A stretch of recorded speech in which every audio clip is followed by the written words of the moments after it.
오늘 하나님이 우리에게 주신 말씀은 에베소서 1장입니다. 에베소서 1장, 신약 310페이지 정도 됩니다.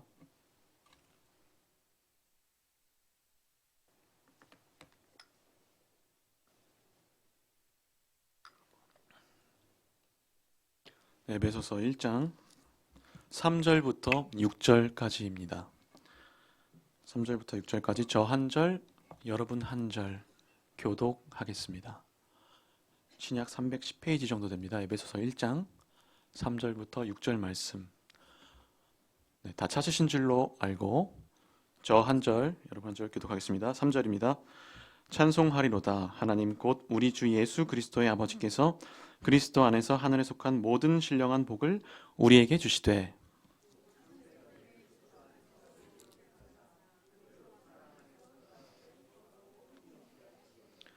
그 기쁘신 뜻대로 우리를 예정하사 예수 그리스도로 말미암아 자기의 아들들이 되게 하셨으니 이는 그가 사랑하시는 자 안에서 우리에게 거저 주시는 바 그의 은혜의 영광을 찬송하게 하려는 것이라. 아멘. 오늘 설교 제목은 입양입니다. 입양. 본문은 하나님의 구원 계획에 대해, 입양 계획에 대해 이야기합니다. 3절부터 5절까지 다시 한번 제가 봉독하겠습니다. 찬송하리로다. 하나님 곧 우리 주 예수 그리스도의 아버지께서 그리스도 안에서 하늘에 속한 모든 신령한 복을 우리에게 주시되 곧 창세전에 그리스도 안에서 우리를 택하사 우리로 사랑 안에서 그 앞에 거룩하고 흠이 없게 하시려고 그 기쁘신 뜻대로 우리를 예정하사 예수 그리스도로 말미암아 자기의 아들들이 되게 하셨으니. 제 주변에 입양한 어느 부모님에게 들었는데요. 어느 날 자신들에게 하나님의 사랑이 임했고 많은 기도와 상의 끝에 결국 그들은 입양하기를 결심했다고 합니다. 그리고 결심한 후로는 이제 택해야겠죠. 입양할 아이를 선택해야 했고 그들은 기도하기 시작했습니다. 어떤 아이에게 우리 가정을 선물할까? 그리고 그들은 선택했습니다. 그의 기쁘신 뜻대로 가정이 없는 한 명의 고아를 선택했습니다. 마찬가지로 우리는 창세전에 택함을 받았습니다. 창세전에 성부, 성자, 성령 하나님께서는 입양에 관해 상의하셨습니다. 그리고 그 긴 상의 끝에 입양하기를 결심하고 우리를 선택하셨습니다. 4절, 5절이 그런 내용이죠. 특히 5절을 영어로 보면요. 이렇게 돼 있어요.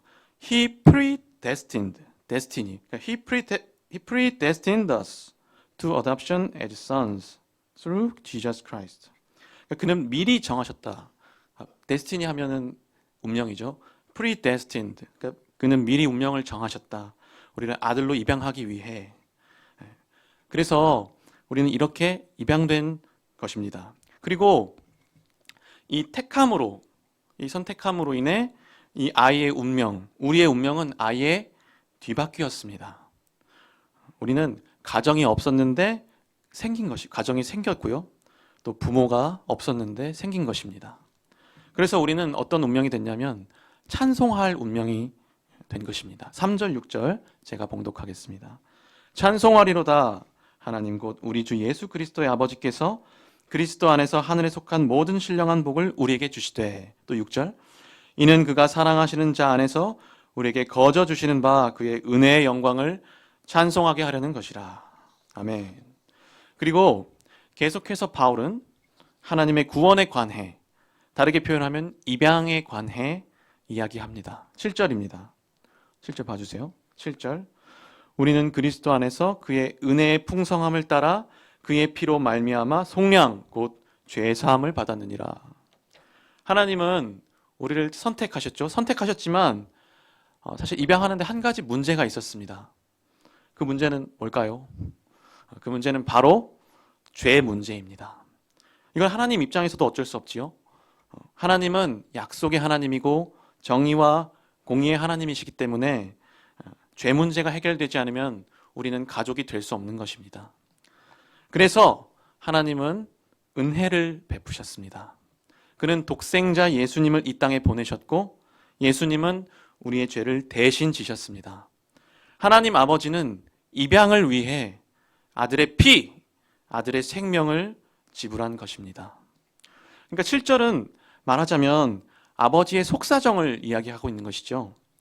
우리는 보통 아버지가 자녀 삼았다, 양육한다 하면 별거 없는 줄 아는데 실제로 우리 아버지는 항상 지불하시잖아요. 지불하시죠. 이는 어머니들도 그러하지 않습니까? 어머니도 자녀를 그냥 낳은 게 아니라 배 아파서 낳죠.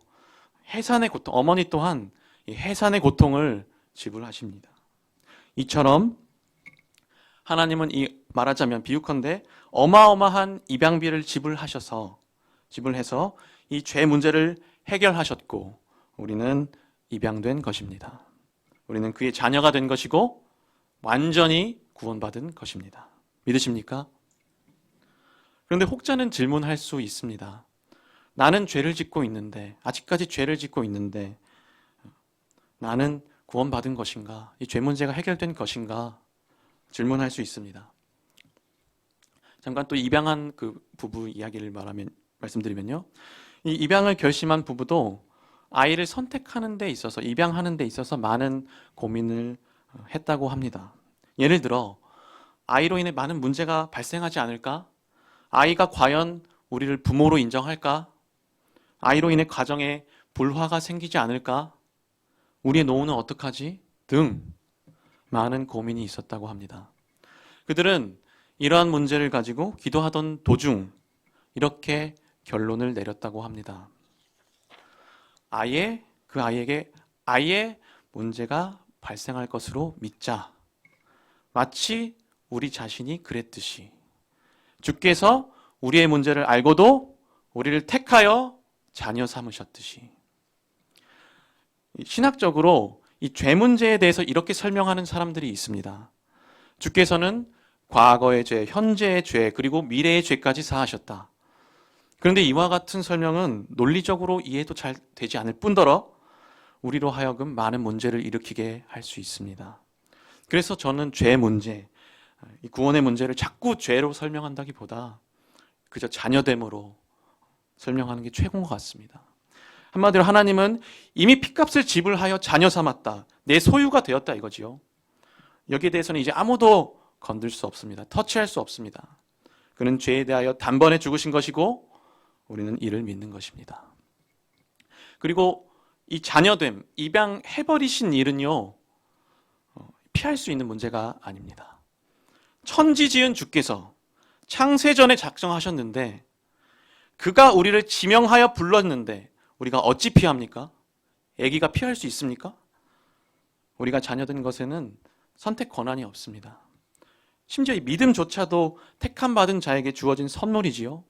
알고 보면 우리는 믿음까지 선물을 받은 것입니다. 그래서 사랑하는 성도님들, 예수 믿는 것은 이 구원, 입양된 일은요, 피할 수 있는 문제가 아닙니다. 예수 보혈의 은혜는 이토록 놀라운 것입니다. 그렇다면 주님께서는 왜 이러한 은혜를 베푸셨을까요? 주님은 왜 우리를 입양하셨을까요? 어찌하여 우리에게 이런 가정을 선물하셨을까요? 8절에서 10절에 그 답이 있습니다. 성도님들께서 한 목소리로 봉독해 주시기 바랍니다. 8절 시작.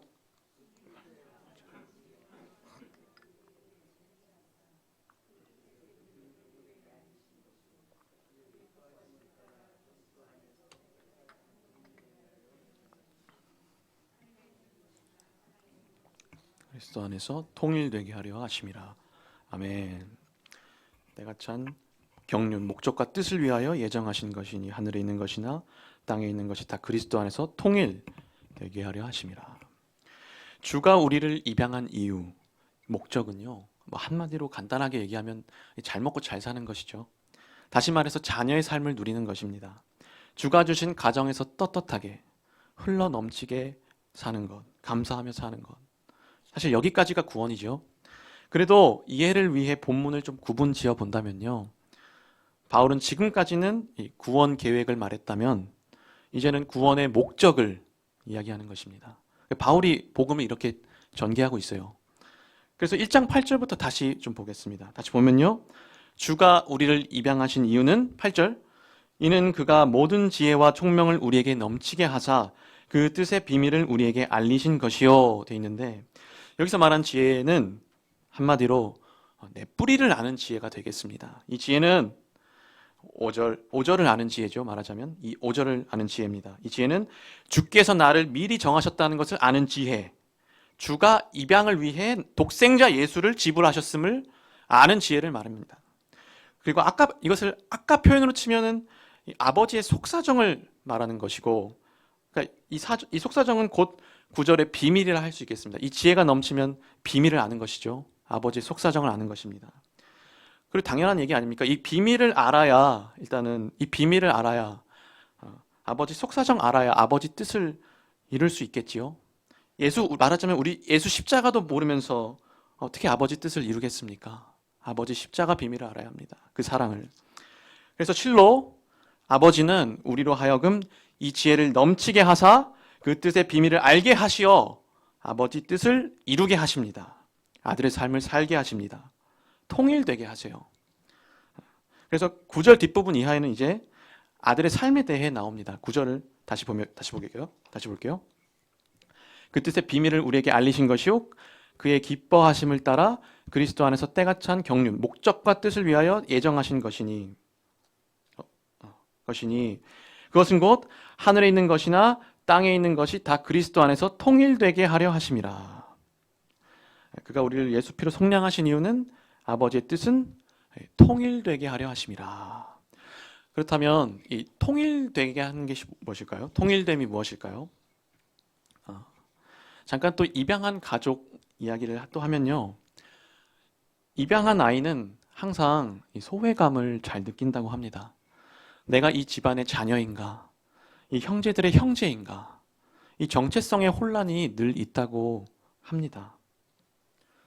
그런데 이 집안에 어느 날 또 그 가정에 하나님의 사랑이 임해서, 특히 그 자녀들에게 하나님의 사랑이 임해서 그 자녀들, 그 형제들이죠. 그러니까 3명의 친자녀와 4번째 입양된 아이가 있었는데, 그 자녀들, 그 친자녀들에게 사랑이 임해서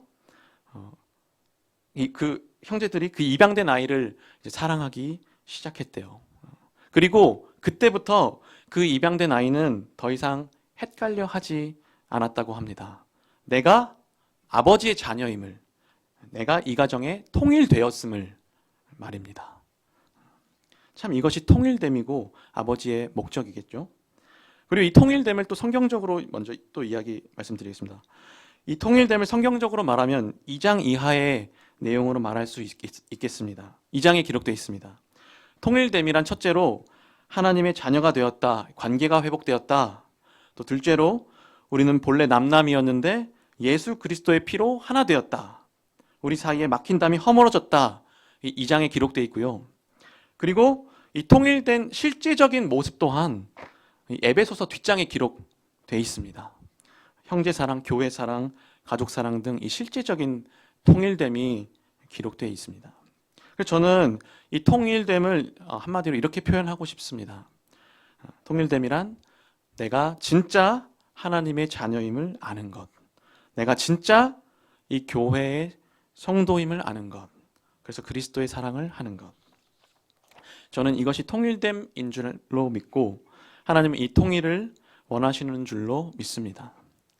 그러므로 우리는 이 통일시키는 일에 참여해야 하는 것입니다. 제가 이야기하는 것이 아닙니다. 특히 오늘 말씀 11, 12절이 우리에게 참여해야 한다고 말합니다. 그러니까 오늘 본문은 이 10절까지는 하나님의 활동, 하나님의 계획에 대해 말했다면 11절부터는 우리가 그 예정된 사람이라면 그의 뜻에 따르는 것이 합당하다고 말하고 있습니다. 11절, 12절입니다. 11절, 모든 일을 그의 뜻의 결정대로 일하시는 이의 계획을 따라 우리가 예정을 입어 그 안에서 기업이 되었으니 이는 우리가 그리스도 안에서 전부터 바라던 그의 영광의 찬송이 되게 하려 하심이라. 3절부터 시작된 오늘 본문 말씀은 찬송이면서 동시에 선포입니다. 우리는 입양되었다, 기업이 되었다, 선포입니다. 믿으십니까? 사도 바울은 성도들이 이를 믿기 원했습니다. 이는 15절 이하를 보면 또 알 수 있습니다. 15절 이하는 이런 내용이죠. 바울의 기도인데, 너희가 이것을 깨닫기 원한다. 너희가 주의 뜻을 이루어 하나님 아버지를 알기 원한다. 이 기업의 영광의 풍성함, 교회의 영광의 풍성함을 알기 원한다. 그런 내용입니다. 한번 읽어볼까요? 15절부터 19절 말씀입니다. 15절.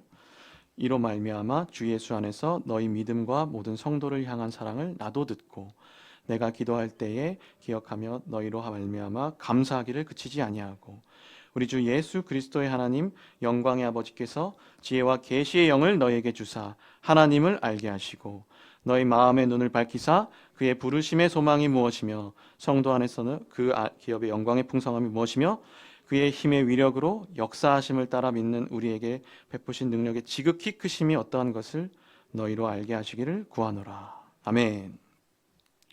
그러므로 우리는 하나님의 뜻을 알고 하나님의 뜻에 따라야 하겠습니다. 말씀을 정리하겠습니다.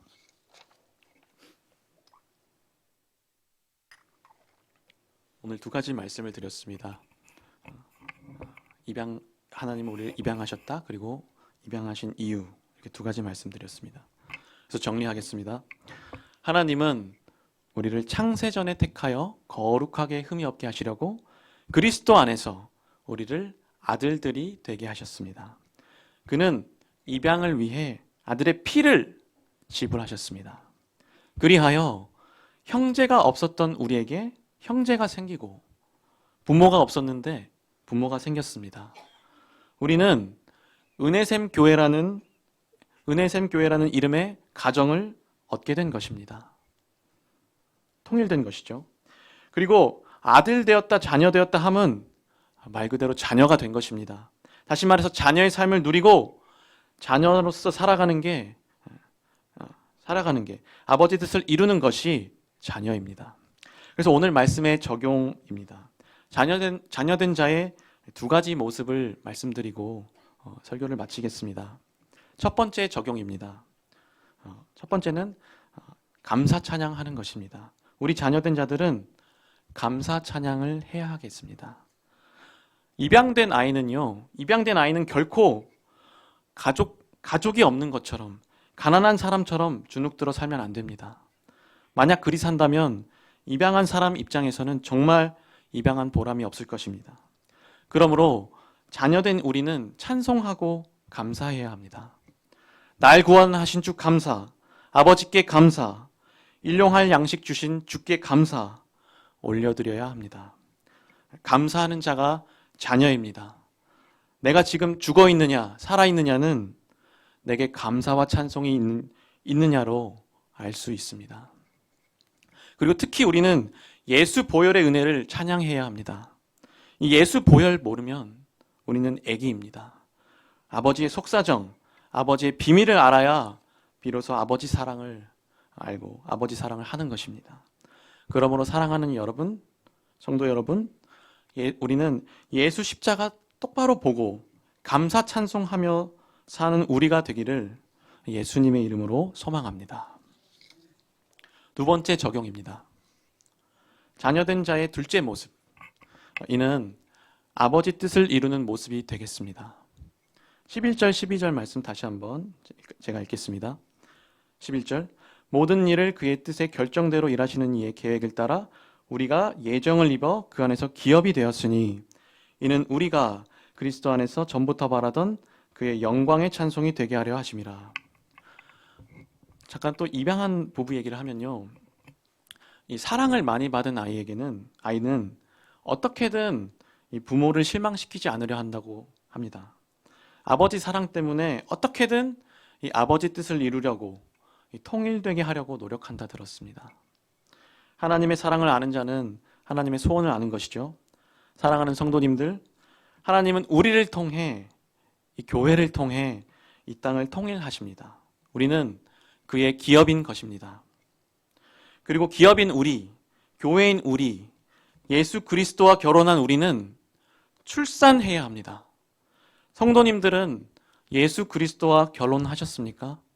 하나님 아버지와 통일되셨습니까?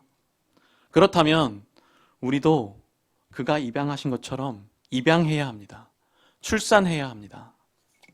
그래서 오늘 말씀의 통일을 위한 실질적인 적용입니다. 첫째로 말 그대로 자녀를 입양하는 것입니다. 저는 이것이 입양하는 것이 오늘 말씀의 최고의 적용이라고 믿습니다. 내 가정을 소자에게 내어주는 것, 내 모든 것 주께 내어주는 것, 그래서 아버지 마음 많이 아는 것, 거룩하고 흠이 없게 되는 것, 이것이 아버지의 소원인 줄 믿습니다. 둘째로 전도자가 되는 것입니다. 교회는 전도하는 곳입니다. 전도로 입양하는 곳입니다. 우리는 우리의 가슴으로, 배가 아닌, 배 아파서 나는 게 아닌 가슴으로 입양하고 출산해야 합니다. 생각해보면 바울이 입양자지요.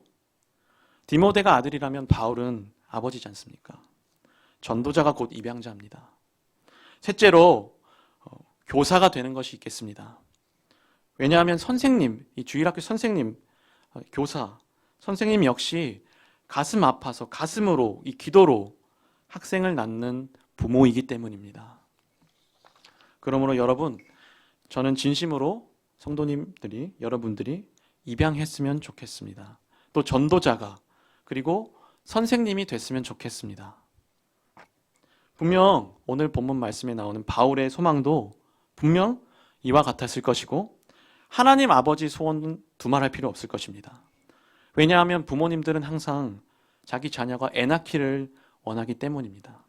사실 저희 부모님도 그러합니다. 저보고 항상 늘 빨리 결혼해서 애 낳으라고 하시거든요.